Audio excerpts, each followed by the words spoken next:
Oh, hi, hello there. This is Let's Talk About Myths, baby. And I'm your host, Liv, she who loves a Greek tragedy even when it's not written by Euripides. Though, obviously, Euripides is still the best. Just don't tell Aristotle I said so. Today we are back with part 2 of Sophocles' most famous play. I mean, arguably the most famous play from all of Greek tragedy, and certainly the one that is most often deemed to be the height of tragedy, the perfect example of what tragedy should be. Oedipus Tyrannos, Oedipus Rex, Oedipus the King, so many names for the same thing. It's Rex that's become most well known, most used in translations, even though it's Latin. It's also just not quite right. And that's important. Rex is the word for king, but the ancient Greek had 2 distinct words for king, and the distinction is very, very relevant here in Oedipus, and will only get more relevant as we go on. Basileus is the word for a king that took the throne through ancestry, therefore a kind of divine rule. He was born into it. Tyrannos, meanwhile, is a king who seized power, took it, and made it his own. It's where the word tyranny and tyrant will eventually come from, but here, now, when this myth would be imagined to have taken place, it wasn't a bad thing. It was just a distinction. And words revolving around tyranny are often used in this play with the same distinction. They're referring to the rule of someone like Oedipus, who took the throne of Thebes after his defeat of the Sphinx because their earlier ruler, Laius, was missing and assumed dead. And speaking of Laius, where we last left off in the city of Thebes, there was a plague. The city was sick and dying, and they are seeking answers, a solution, a way to save them all. It came in the form of a prophecy by the Oracle of Delphi, brought to the king, the Tyrannos, Oedipus, by his brother-in-law and once trusted advisor, Creon. The oracle said that the city must purge itself of the murderer of their earlier ruler, of Laius. That murderer, though no one knew who he was, no one witnessed the event and could speak of it. The murderer was in the city, so the oracle says. And so Oedipus called upon the one man in Thebes who should have the answers, the blind prophet Tiresias. But Tiresias didn't tell Oedipus anything he wanted to hear. And when we last left these two, they were fighting, back and forth, trading insults and barbs and accusations, because Tiresias says that the problem, the entire time, has been Oedipus. It's Oedipus who murdered Laius, he says. Oedipus is the reason for the plague on the city of Thebes, on Oedipus's own city. But my gods, is Oedipus unwilling to entertain this accusation, and fine, no one wants to be accused of murder, but it's his unwillingness to ask questions, to probe, maybe, why is it that Tiresias is saying such things? Why is it that he thinks that Oedipus is the one who killed Laius? That should give us some pause.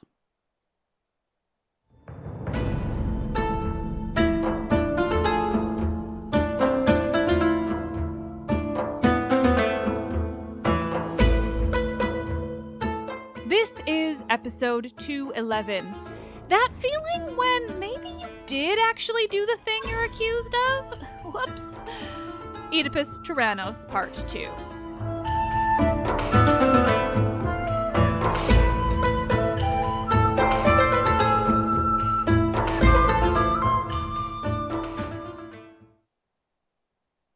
Oedipus and Tiresias have been fighting, arguing constantly for far too long.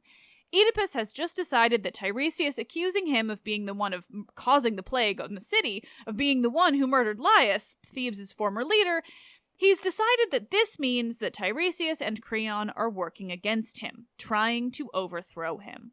He entertains no other theories, he doesn't ask questions, doesn't probe how or why it would be that he killed Laius, how Tiresias could say this. What more does he know? He asks no questions. He just devolves into fury and rage and denial.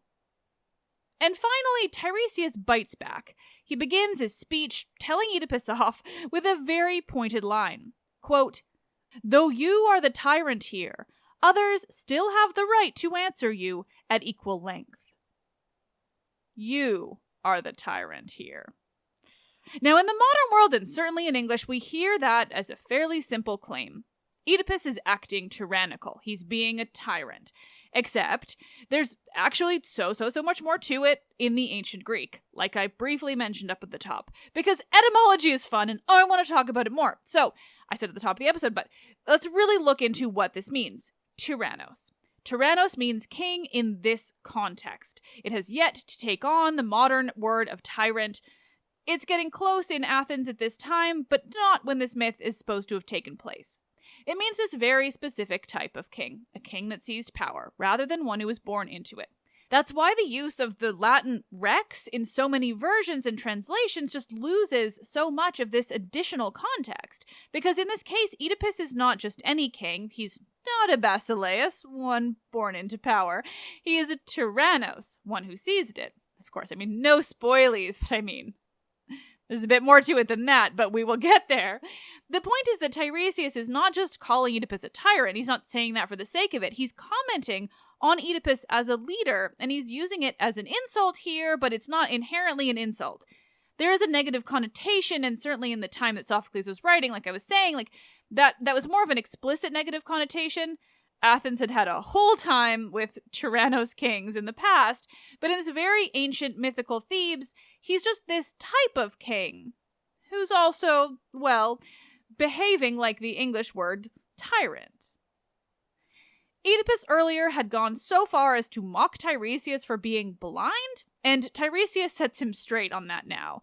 He might be blind, he says, but it's Oedipus who can't see what's in front of him. Quote, "I say you see all right, but not the evil you're in, or where you live, or whom you live with." Whom he lives with, indeed. Tiresias goes on, asking Oedipus if he even really knows his origins, where he comes from. Does he know that he is loathsome to his family? Tiresias asks with a sneer. Quote, "Your mother and father's double curse will hound you from this land one day in terror, sighted now, but seeing darkness then." Tiresias does love to be cryptic in his fury. He tells Oedipus that he doesn't know now, but when he understands everything, he will see it all for what it was. Quote, "That wedding in the palace, that port, no port at all, into which you sailed so smoothly." He tells Oedipus that he'll see the evils in himself, how they relate even to his own children. He finishes by telling him that no mortal will ever be ruined, quite like Oedipus will be. Oof. Oedipus, though, might as well not even be listening. He doesn't even reply to Tiresias directly. He just turns to the chorus and is like, "Do I really have to listen to this guy?" And he tries to tell Tiresias to just leave and not come back, but Tiresias isn't letting it go that easily. "You asked me to come here," he reminds Oedipus. And then it turns. Oedipus insults Tiresias' abilities, saying he wouldn't have invited him here if he knew he'd just spout such drivel, to which Tiresias very pointedly says, "Your parents certainly thought I made sense." And this is what Oedipus needed to hear. Quote, "What parents? Wait, who brought me forth?" Oh, are we certain about our parentage, Oedipus? Intrigue. But Tiresias is still Tiresias, so it's not that easy. He goes back to cryptic responses that only ever serve to make Oedipus more angry. "Aren't you supposed to be good with riddles?" Tiresias asks him with a bite. Oedipus was, after all, the one who finally solved the Sphinx's riddle. In the end, Tiresias won't answer any more of Oedipus's questions. He's ready to leave now, after one more little speech, one more little bit of knowledge for the road. Quote, "This man, the one you've long been looking for, with threats and proclamations about the death of Laius, he's here, a guest from abroad, so they say, but soon to emerge a native Theban, though he'll take no pleasure in that discovery." Tiresias goes on to tell Oedipus that this man, the man whose truth will be revealed, will then go on to wander, blind, a beggar, with nowhere to go, making his way to a foreign land, with only his walking stick to guide him.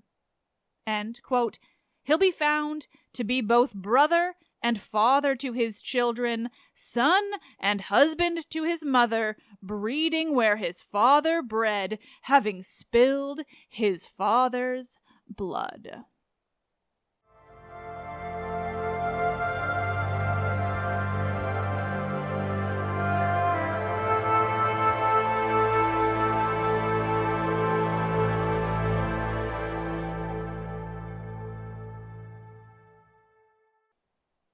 He'll be found to be both brother and father to his children, son and husband to his mother, breeding where his father bred, having spilled his father's blood. Not what you want to hear from a prophet, even one you're not likely to believe. Both men leave the stage at this point, or we think they do, and the chorus sings. The chorus sings of this man, this mystery man whose fate has been revealed. What a horrible fate it is. Seems like a fine time for him to run before Zeus's child is after him, before those Furies are after him for his crimes. They sing of how this man needs to be hunted down. Quote, for under the wild wood, in caves, among rocks he roams, like the bull bereft of his herd, hampered, with hampered foot, trying to outrun the prophecies from earth's center that hover around him, ever on target, ever alive. Then they turn to singing of Oedipus, the accusations against him. But no, they can't see it. They can't fathom that it could be true. To them, he is the man who saved them from the Sphinx, who saved the whole city from the creature's grasp. Quote, so in my thoughts, he could not be guilty of a crime. And with their song sung, Creon joins the stage. He's there to talk about Oedipus's accusations against him. He's heard the claims. He's not only hurt by hearing such things said against him, and without any reason on Oedipus's part, but he can't go on like that. Like, treason is a crime one can't come back from. The chorus kind of comforts Creon, if only by saying that though Oedipus did say this about him, it was almost certainly said out of anger more than judgment. Before long, Oedipus returns, though, and Creon and the chorus only get a brief moment to speculate on where his head is at when he made the claims, because he's there, in front of Creon, and he's certainly making the claim clearly now. He berates Creon for not only making these designs to overthrow Oedipus, but standing before him after doing it. Quote, isn't it foolish, this attempt of yours to seek a tyranny without wealth and friends? For that you need popular support and money. There's that word again, tyranny. Oedipus is now accusing Creon of seeking tyranny, and he's doing it unironically, as though Creon's tyranny would be somehow different from Oedipus's, as though one is more deserving of this status than the other. Oedipus is absolutely blinded by his anger now. He's unable to see anything critically, to think rationally about what he's doing or saying. He's just so consumed by not only being accused of being the reason Thebes is plagued, but one can assume, like, by his own thoughts about what that might mean. He thinks he has the support of the people and that Creon doesn't, but what evidence does he actually have for that? Creon stops Oedipus. He wants to be heard, wants to defend himself at the very least. They speak quickly, back and forth, with Creon repeatedly asking to be heard, and Oedipus being far too stubborn to listen. He won't actually let Creon defend himself. He's just decided what's going on. But he does eventually begin to ask questions about Laius and his disappearance. When was he last seen? He asks Creon. Years ago, he's told. And was Tiresias around then? Oedipus presses. He was, Creon confirms, and he was just as wise and well-respected then as he is now. Did he speak of me then? Oedipus asks. But no, Creon says, not that he knows of. And why didn't you all try to find Laius's killer? We did, obviously, Creon tells him, but we couldn't find anything. We couldn't learn anything. Oedipus now decides that the blame resides with Creon, because if he'd never suggested that they bring Tiresias in for answers, Tiresias would have never been able to accuse Oedipus in the first place. I didn't hear him say it, Creon counters, but still, I've got questions for you, and I've got as much right to ask them as you do me. Fine, Oedipus agrees. He'll listen to Creon. "You're married to my sister," Creon begins, a statement more than a question. They both know that Oedipus is indeed married to Jocasta, Creon's sister. "And you rule this land," Creon adds, quote, "hand in hand with her," which I just quite enjoy. It's kind of an admission of the power and control that Jocasta actually holds. Rare for a woman, a queen, but then she was queen before Oedipus was king. "And I'm your third, is that right?" Creon asks. "Of course," Oedipus says, "and that's why what you've done is so bad." Creon is ready to defend himself, though. "Look at it this way," he tells Oedipus. "Why would I want to seize power from you by force and rule while living in fear when I could remain as I am, third to you, holding more than enough power but without any of the dirty work, without the living in fear?" He's quite comfortable with his place as it is, he tells Oedipus. He has no desire for more power, let alone to take it by force. "If you still don't trust me," he goes on, "go and check what the oracle said for yourself. Ensure that it was what I told you. And if you find that I've conspired with Tiresias, just kill me. Don't worry about a vote, just do it. Just don't accuse me without merit. Don't just guess that I've done this. Don't just assume me evil. Quote, but you'll know all of this for sure in time, for time alone reveals the man who's just, while you can know a bad one in a day." And for all Creon seems to present a rational and reasoned point, defends himself well, and simply asks for the truth to come out before Oedipus makes any rash decisions, Oedipus he's not here for it. He's made up his mind, he's not thinking clearly, he's only concerned with the threats made against him, and he seems to barely listen to a thing that Creon has said. No, he's ready not only to exile Creon, but he wants him dead. Just like that. Finally, the chorus leader has to break them up. He tells them, enough. There's Jocasta, coming from the palace. She'll help to put an end to this.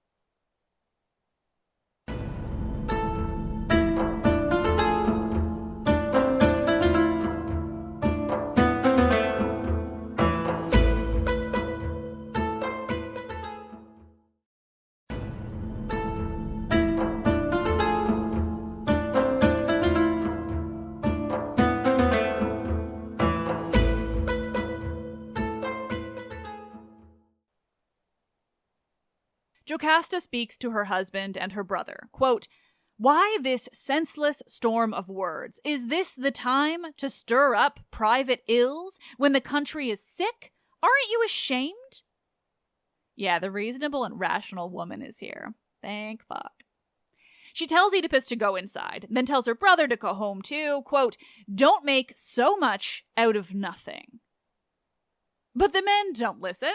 Creon tells her that her husband is trying to pass judgment that would cause his execution. Oedipus complains that Creon's plotting against him. I like to imagine they sound like whiny children here, trying to get mommy to believe them over the other. Is that a pun? No pun intended? Oedipus, damn it, Jocasta basically says, listen to my brother. He's sworn an oath to you, and you should believe him when he tells you that he's innocent. From here, the chorus and Oedipus begin to sing together. They're telling him to be persuaded by these words, that he doesn't have proof of his claims against Creon, that he's a friend bound by an oath, and he isn't deserving of a punishment without evidence of his guilt. But Oedipus only sees this as confirmation of his own guilt, that if it isn't Creon who's guilty, then it's Oedipus, and that by asking this of him, the chorus is condemning him to a fate of death or exile. And they're basically like, dude, that is not what we're saying. Except they're the chorus in a Sophocles play, so they're eloquent as fuck when they say it.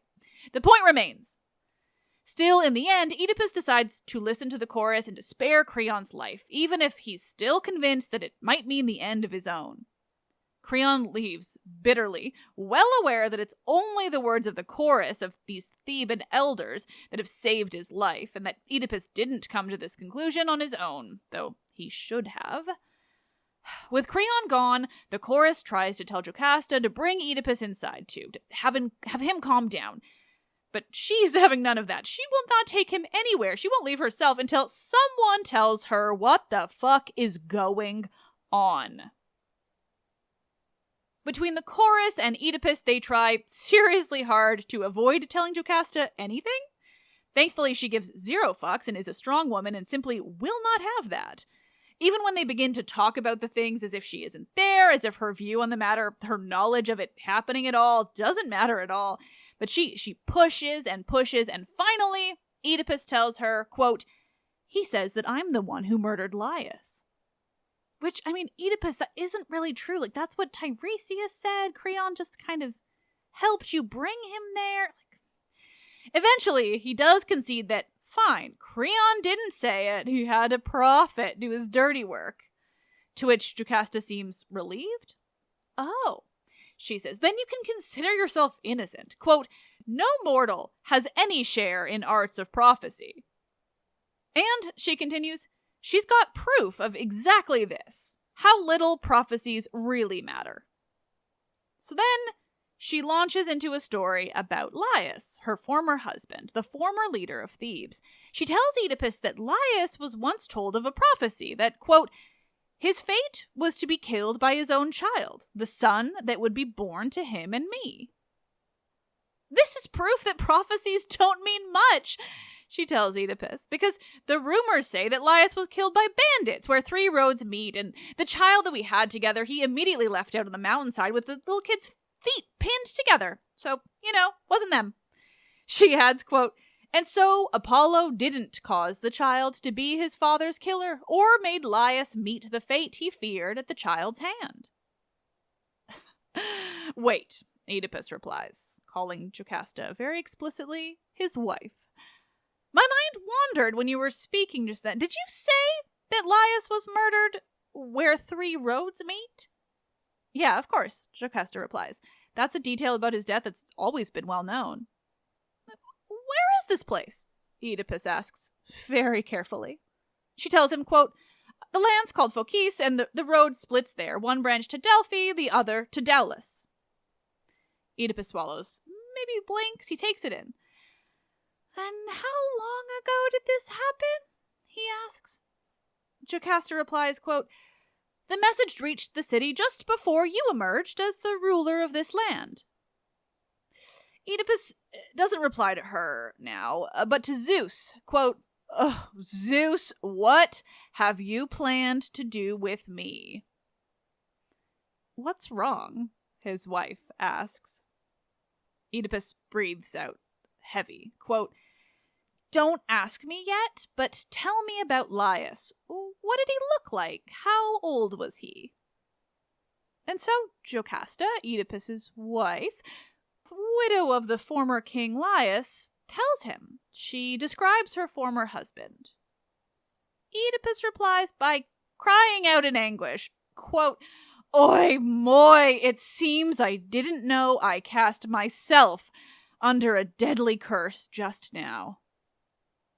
Jocasta is worried now. Oedipus is not behaving as she would expect him to. He's truly distraught, and she can't sort out why that would be. I mean, she just basically gives him proof that prophecies don't matter. But he doesn't tell her yet what's wrong. He presses her about the details. She tells him who Laius was traveling with, how many men were with him at the time. She tells him about the wagon Laius rode in. She tells him that an enslaved man was the only one to make it back, and it was he who told her the story, this sole survivor. Is this survivor still in Thebes? Oedipus asks. No, she tells him, quote, the moment he returned and saw that you were on the throne and Laius dead, he touched my hand and begged that I send him off to the fields to pasture flocks and be as far from sight of the city as he could. Well, that isn't suspicious at all, guys. I wonder why the man could possibly want that.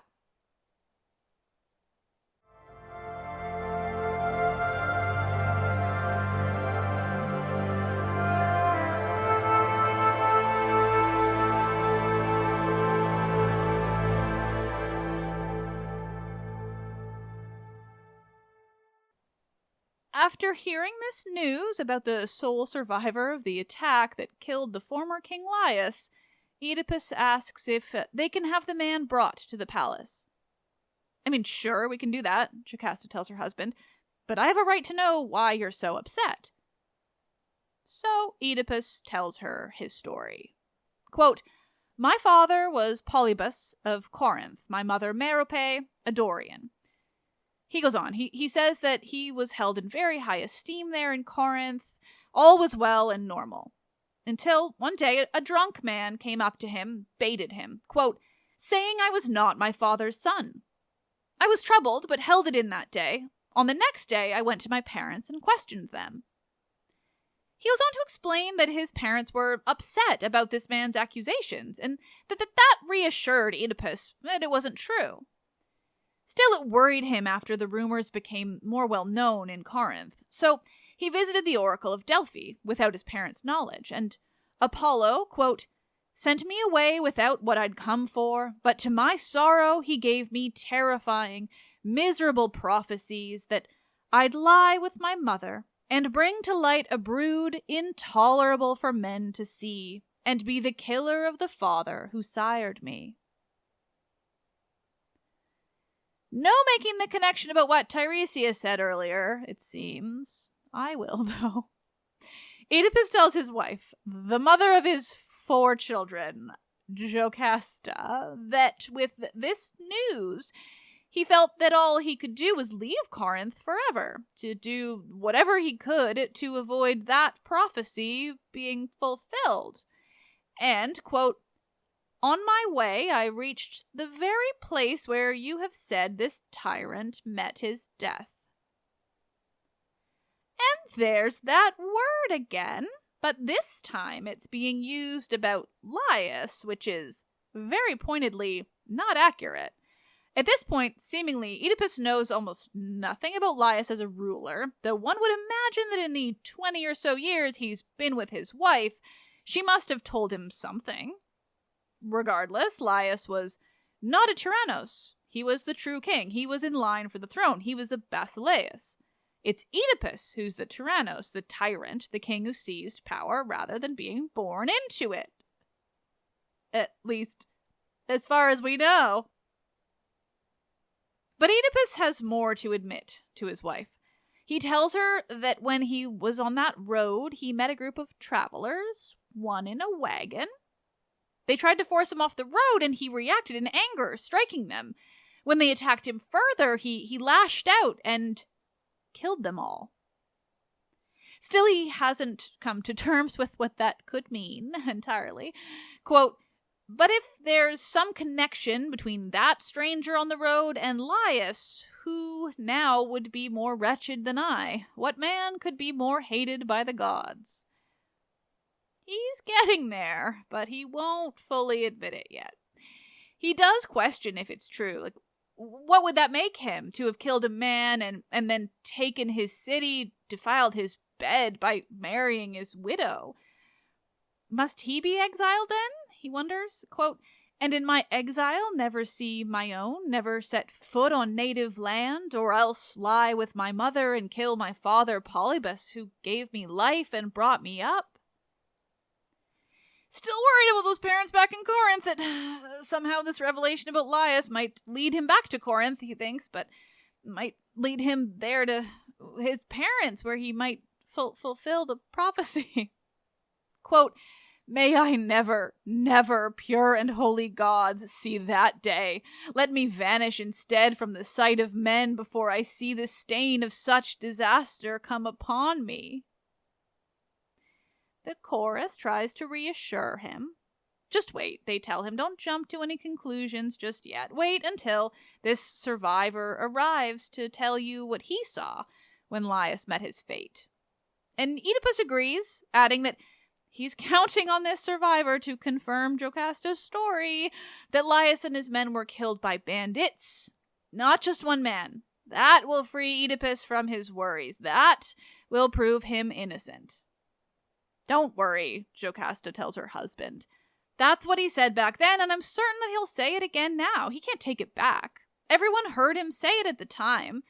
Besides," she continues, "he'll never make the murder of Laius fit with Apollo's prophecy. That's what matters. Regardless of anything, Laius certainly wasn't murdered by the son that he had with me. Quote, "That poor creature never killed him, but he died himself before." Yeah, Oedipus confirms. You're right. Still, let's send someone to get the survivor, to bring him here to tell his story. Feeling just a little bit better, a little more certain, Oedipus and Jocasta go back inside the palace to await this sole survivor. They leave the chorus on stage to sing about everything that's just happened. They sing in favor of the gods, heavenly Olympus, but they also sing of those down on earth, quote, arrogance breeds the tyrant. They sing of hubris in humans, in men. They ask the gods to keep the city safe, quote, never to abolish the strife that benefits the city. The god I will never cease to hold as my protector. They sing of men who don't fear justice, who don't revere the gods. They sing of evil fates for reckless men, men who get their wishes unjustly. They sing of crimes, of avoiding the wrath of the gods, and for all they sing of the gods and worshipping them, revering them, they also question them, quote, no longer will I go in reverence to the untouchable navel of the earth, or to the temple of Abai, or to Olympia, if these prophecies do not come true for all men to recognize. They're questioning Apollo, questioning his prophecies. They're suggesting that if they don't come true, then why do they bother going to Apollo at all? Why do they bother seeking his guidance? They finish their song, quote, nowhere does Apollo shine in honor. Religion has perished. And then Jocasta returns to the stage. She tells the chorus and the audience that she is considering going to Apollo's shrine, bringing him offerings in the hopes of gaining favor, because Oedipus, he isn't well. He's inside, quote, in the grip of feelings running too high, whipped by pains of every sort. She's trying to reassure him, to give him advice, but he's not able to take anything in. Quote, I've come with these offerings to seek deliverance from our impurity, for now we all shudder to see him, in the pilot of our ship, hurled overboard. But before she can say much more, and before the chorus can reply to her concerns about her husband, a messenger arrives from Corinth, seeking Oedipus the tyrant.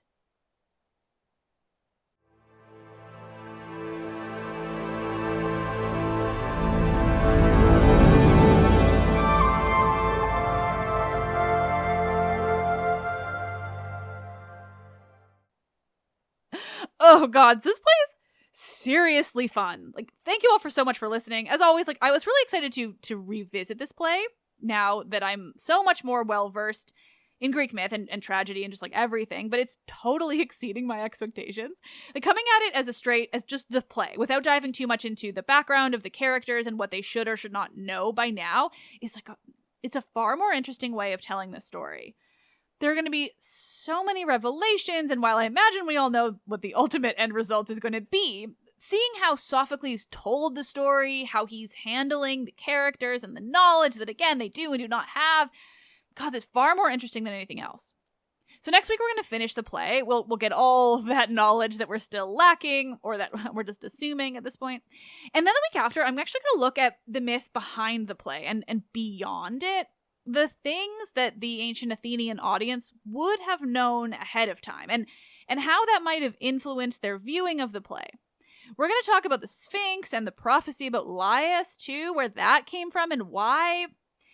There's so much there. We're basically just going to look at everything else when it comes to these characters and their story, everything outside of the play, because, gods, it turns out truly there's so much more to it that I just realized I can dedicate a whole episode to that, to the why, the how, the when, the Sphinx of it all, because who doesn't want to learn more about the riddling woman monster Sphinx?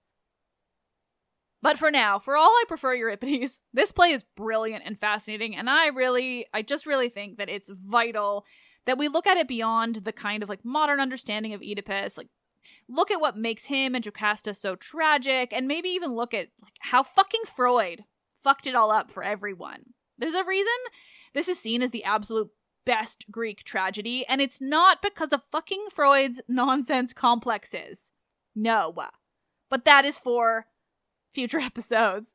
For now, as always, thank you, and let's end on a 5-star review from one of you amazing listeners. I picked this one because, quite selfishly, this person really gets what I'm trying to do here, especially when it comes to like redoing episodes like this, or plays like this rather, and emphasizes all the things that I'm really most proud of, like the growth of this show, the things that have changed in these almost like 6 years since the beginning, and everything in between. So just thank you. This one is from a user called It's K Hose. It's Kai Hose? Something like that in the States. Blew my expectations away. The first few episodes of this podcast are rocky, as they always are. I had been worried Liv was not going to meet my requirements for a mythos podcast, as I am picky for good reason. But she absolutely has become an incredible source for many, inviting both scholars and creatives onto her podcast, and her sourcing has grown into something very admirable. She does mention J.K. Rowling a few times, but denounces it in a conversation episode after that woman's true nature came out. And that was the final moment of relief for me when it came to this podcast. Liv is wonderful and still growing as a researcher, and I use her sourcing for my university classes with ease. Seriously, thank you for that one. Like, it really meant a lot. Like, all of them do, and I read them all, and they make me so happy. So thank you all for your reviews. But having somebody see the growth of the show, like, that's what I'm most proud of. And especially, like, you know, I've said it before, but, like, you know, 5 years ago, I did praise that woman who wrote those books because I am the millennial who grew up with them completely. And like, I mean, before I say anything else, like, fuck her, you know, I support trans people in every possible fucking way. Fuck TERFs. But like, having people recognize that, and the people who come to me and ask questions about that to get my confirmation about how I feel, I really appreciate that. It's like, I joke with people, but like I have really bad anxiety, especially social anxiety, so I can't reply to all the messages that I get. I love them all. I just can't reply to them all. It gives me stress, even though you guys are all so nice.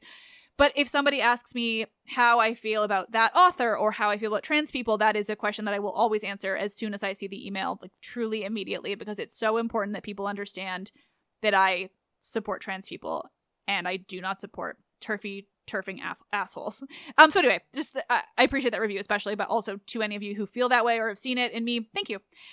Okay, let's talk about Miss Baby. It's written and produced by me, Liv Albert. Michaela Smith is the Hermes to my Olympians. Honestly, she handles so many things. I just love her to death. Stephanie Foley works to transcribe the podcast for YouTube captions and accessibility. The podcast is hosted and monetized by iHeartMedia. Help me continue bringing you the world of Greek mythology and the ancient Mediterranean by becoming a patron. We'll get bonus episodes and more. Visit patreon.com/mythsbaby or click the link in this episode's description. God, I love this job so fucking much. Thank you all for helping me do it. It's fucking fun as hell. I am Liv and I love this shit.